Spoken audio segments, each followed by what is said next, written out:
Et la violence liée au narcotrafic ne s'arrête pas avec la prison. C'est pourquoi les surveillants pénitentiaires de Condé-sur-Sarthe viennent de recevoir des cagoules.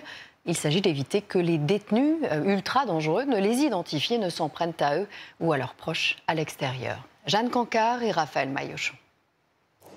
Bonjour. Ce sont les surveillants des narcotrafiquants les plus dangereux de France. Nous les avions filmés il y a quelques jours. Les agents de la nouvelle prison de haute sécurité de Condé-sur-Sarthe, pour la première fois cagoulés.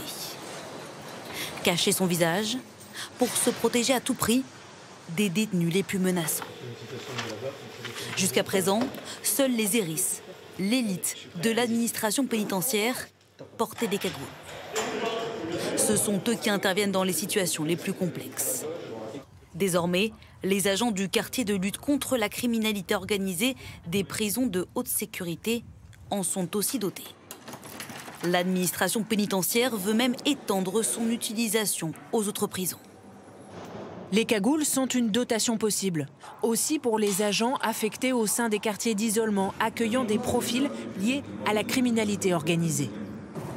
Une protection indispensable selon ces agents pour empêcher les narcotrafiquants de les identifier, de s'en prendre à eux, à leurs proches, comme ici un agent filmé à son insu à l'extérieur.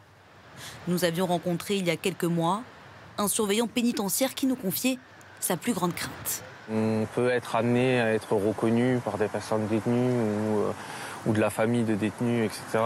Et peut-être, oui, subir des agressions. À l'extérieur, on a un sentiment d'insécurité totale. On n'est plus dans le cadre du travail, nous. Et on vient nous chercher, nous, dans nos vies privées. Nous avons contacté des avocats de narcotrafiquants. Certains s'opposent au port de la cagoule, qu'ils estiment déshumanisant pour les détenus.